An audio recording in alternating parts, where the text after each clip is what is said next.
Previously, during SPG 16. We need to get a real key. We called it! Hello everyone and welcome to another video, Bogdan here. On April 11th, we have kickstarted the Impossible Challenge, and in just a few hours of gameplay, we were able to bring the Paladin from item level 370 all the way up to 379, get our +2 key leveled all the way up to a 19, and it is my pleasure to present to you in this video a 90 Ruby Life Pool that was awarded by 3 Chest in a 16 SBG. If you haven't seen that video, there will be a link to it at the end of this one. We had some bumpy roads in the 19 key, which ended up transforming into an 18. And I think you guys will have a blast and you will learn a lot from watching this video. Stick until the end to get all the bits and pieces and benefit from all of the wisdom. If you need a reminder of what the rules of the Impossible Challenge are, I will explain them in detail in the description box below. If you're ready, I'm ready. Now let's get right into it. 414. Ooh. Let's see how many people stick around. Ooh, it's pretty good. This has very strong potential to be in time. I'll take the Catzilla. I'm feeling pretty excited about this one. Interrupt Tectonic Slam. Wait, interrupt it.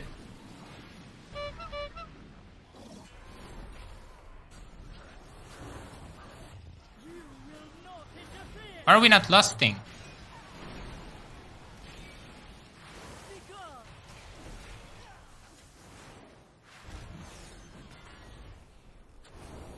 And the Druid left. Of course. Of course he did. I mean, to be his item level and do 19s and fail like that, then just leave. That's kind of sad. Reset. 18. Let's get this red. Ooh, another red. 17. We're going... Maybe this is the secret to defeating Ruby Life Pools is a full party of Paladins. You know, fine. Let's see if the superior class prevails. We have 3 Paladins. Alright, as with previous keys, you will hear my voice in the background giving you commentary. So we're pulling the big rock guy. We're also chaining into these smaller ones. I like to do this because I want to test out the group to see if they actually are playing the affixes, and they did a great job focusing the big guy. I then pulled the next 2 packs, and here I have Toll in order to group all of them up. We AoE them down pretty evenly. We don't bolster that many of the mobs, and we're actually very successful coming out of this pool. I then proceed to getting this pack and a couple more mobs here in a second. I do line of sight. This is the best way for you to ensure that you group everything up and you do not pull the patrolling big guy. Also, don't worry if you're going to pop any of the eggs. It's okay. They do give a little bit of percentage, and it's always good. It's not going to be that crazy, and you're not going to basically deplete the key if you pull a couple of extra small mobs. We go into the mini boss before the first boss, and this guy needs to be defeated. Actually not defeated, but you need to walk him inside of the boss's room, and then you're going to trigger the very short RP that she has, and then she's going to become available in order to be fought. Because I want to play it safe here, we want to defeat him first. So here we go. We pull the moss. Lust. I sort of said lust, but I wasn't on comms with these guys. This is one of the rules of the challenge. We cannot be on comms. And we actually did end up lusting. This Evoker was pretty on point with his play. I have nothing to complain. He was very good to react to a lot of things, kept the group alive, and he did damage where he could. It was very, very good of him. Now, if I can criticize one thing about me is, you see this weak aura, this kick weak aura on the screen. This is specially designed for Protection Paladins because you can pre-interrupt the cast of the boss. I haven't played Paladin enough in order to be very proficient at it, and I'm hoping to use these next couple of weeks as we still have the patch before Season 2 begins to get a little bit more acquainted as to how to do that. Obviously, any practice that I put in right now is not really going to count towards Season 2, but that's just how I am as a person. I would like to get things down before moving on. And of course, this fight is pretty straightforward. It's a little bit difficult for tanks to survive, so you need to make sure that you rotate defensive cooldowns because she will do a lot of casts on you. Those frigid shards that you see, they do a lot of magic damage. And of course, this is where the boss goes down. We're able to mount up. You typically lose about 40 seconds with the RP here. And I like going left. Typically, I like to avoid this mob, especially on Fortified, but I don't know if these mobs are aware of the tactic of going right, so I just want to play it safe. I want to make sure that I make my group very comfortable. Ooh. I took a lot of damage there. I actually procced cheat death, and it's okay. I'm going to have it back up in just a moment here. Frontal, frontal, frontal, frontal, frontal. I always keep mind cues of the things that are happening in game, and I tend to vocalize them even if nobody really hears me. Bro, that was through wall and a bajillion shields. I popped Ardent Defender and I used the trinket that drops. I think I have a normal version from like level 68 Kings. Let's go. Yeah, this mob does a lot of damage. Even if you pop cooldowns, and especially if you don't pop cooldowns, it does a lot of damage. It's very easy in higher keys, especially on Fortified, and if you accidentally bolster him by pulling some other mobs into him, which I don't recommend, to one-shot people. The breath one-shots, the knock on the tank one-shots, you always need to use damage mitigation. And here, this pool isn't too complicated, especially because we have so much CC coming from the Paladins, coming from the Evoker. I also am a Protection Paladin, so I'm able to kick a lot of the casts. We also have the knockups of the debuff that the big Fire Elemental puts on people, and you saw there my team is doing a good job at knocking as many casts as possible up so they avoid white group damage. I really, oh my god, I need to rotate cooldowns on these. Yeah, one thing that I realized, don't try this at home, boys. These mobs struck. Like, I know I am very low item level, right? Don't get me wrong, I'm not complaining. I know I'm super, super low item level when doing these keys. And we're doing pugs. These are basically the rules of the game, the rules of the challenge. But I was quite surprised compared to some of the other keys. And you'll see here, the next video I'm teasing is going to be an Algathar Academy. You will see the difference between that Algathar Academy and this 18 Ruby Life Pools. It's just a monumental difference. We don't have Purge. That was an oversight from me. I should have gotten at least one Purge, maybe like a Shaman or something. We had it when we attempted the 19, and I completely slipped my mind for this one. But it's okay. I didn't want to bubble there, but I didn't have wings, so I had to. It's kind of how it works. Like, if you don't have wings on the Paladin, you have to use something. I talk about this a lot, and if you guys have watched the previous videos that I've put up, the 16 SPG, the 14 no-code, and some of the other ones that I'm going to put up, you'll hear me say, always pull with Sentinel. So if you have Sentinel, you will be okay. But if you still need a few seconds before Sentinel comes back up, you definitely need to use cooldowns. Use the Bubble Taunt, use the Guardian of Ancient Kings, use the Ardent Defender, definitely use Eye of Tyr on cooldown. There's so many tools that the Paladins can use to stay alive. Use them as much as possible. And also, Blessing of Sacrifice your team. Bop in case you need to, especially if you have Blessing of Spell Warding. It's going to mitigate all magic damage. Alright, let's Eye of Tyr now. Oh, I have Blessing of Sacrifice. I should not have. Should have waited a little bit. Yeah, I popped it here on one of the Paladins. I should have waited a little bit, especially here, because I know that there's a lot of damage incoming, but I just wanted to be safe. The team doesn't use a whole lot of cooldowns, and I think it's because nobody was really worried at any point that either me or any of the DPS are really in danger. So the cooldown usage, I wouldn't say that it's the best. We can definitely improve at doing that as a group, even in a pug, right? Have more awareness. However, it's better to be safe rather than sorry and have them for moments of panic, so to speak.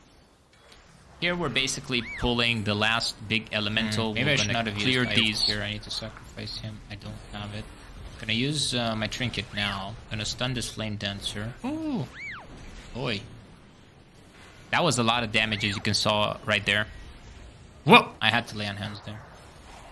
That was a very good lay on hands because I only had one global. I didn't have the heal, and I didn't want to bubble. I wanted to save bubble for this boss. I'm actually going to avoid the patrol, but it was a miscalculation on my end. You will see at the end we'll have to come back and deal with that pack, but we do want to pull these small ones. I didn't pull enough trash before the first boss, so that's why we're a little bit low on percentage. Alright, let's see how hard this boss is. I will be very honest about this. I was expecting this boss to basically demolish me. It wasn't necessarily the case, and you'll see here in just a moment, like many times you will face in your keys, and you have seen an MDI with multiple teams. You know, you see this ridge. If the boulder lands in a very awkward position, oh, it was on one shot. What? One shot. The boulder exploded instantaneously. Bro! Yeah, it exploded instantaneously. So that's why I got one shot, because it hit the ridge.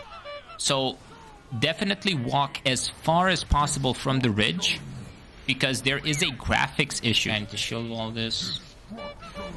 That was shield wall? Yes. Because it hit the pavement and it one shot me. Yeah. Oh, again? No. Oh. Okay, we have wings. We're good. We're good for now. If you check the debuffs, when she swings with the debuff on you that leaves a massive dot, use something to stay alive. Or is it that direction? Okay. Stun this, use shield wall. Heal myself. What I don't like about this boss is that tank mechanic has a lot of RNG to it. I bubbled. I basically had to bubble here just to prevent the random RNG. You see, I'm out of cooldowns. I'm completely out of cooldowns. Yeah. And I kick that. You guys stay boss.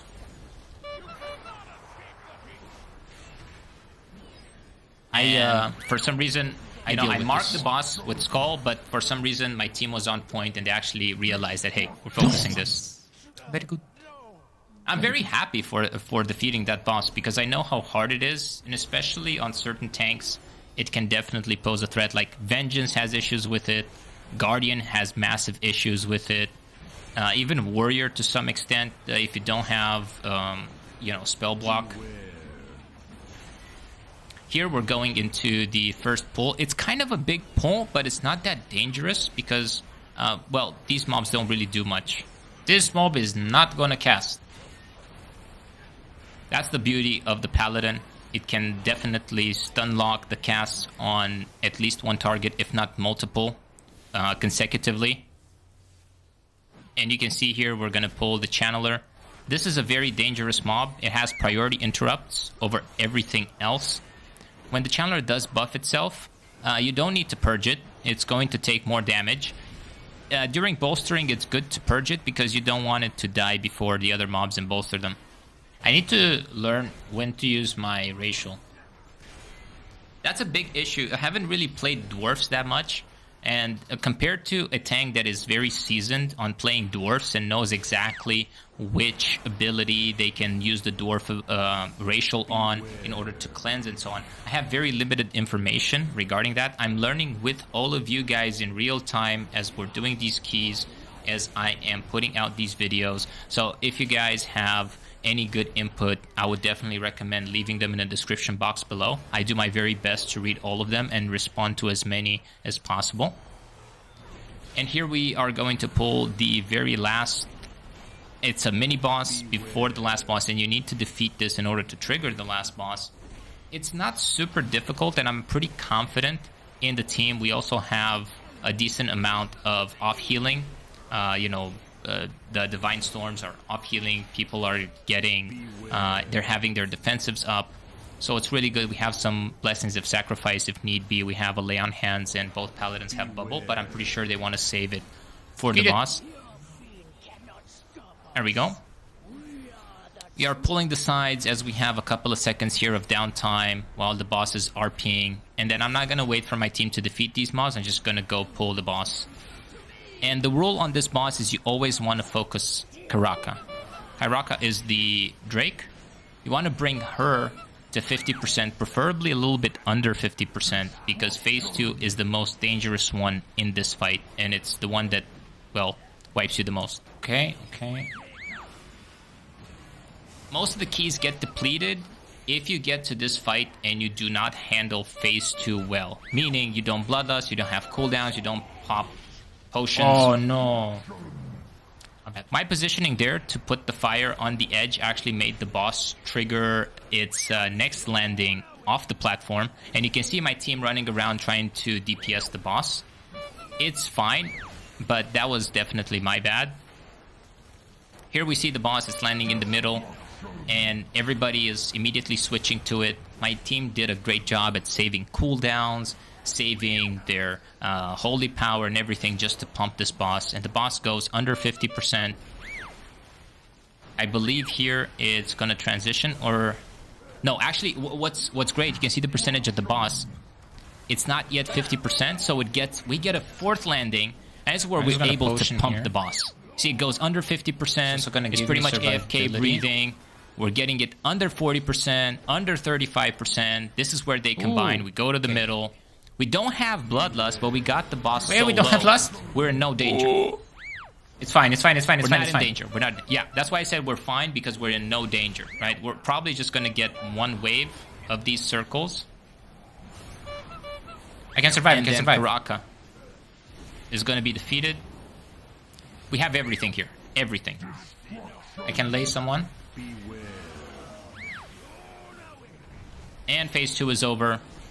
Make sure you always taunt him when he comes back down, because there's always threat reset. In between all of the phases on this boss, there's threat reset. So a melee can get one shot. Okay? And that's pretty much it. But here we realize, oh wait, we need more percentage. We need 5%. So I know this pack gives roughly 5%. We go, we defeat it. And that was pretty much it for this key. Was very proud. GG! That's how you do it. Rob, you're putting this on YouTube. This is going on YouTube. Well, that was it for this video. I hope you enjoyed it. If you did, give this video a big thumbs up. Subscribe to the channel. Make sure to turn on notifications so you don't miss any of the future videos we're uploading. Thank you very much for watching this one, and I will see you guys in the next one. If you want to watch another clip from the live stream, definitely click here. I recommend this one. And if you want to watch the full live stream, click here.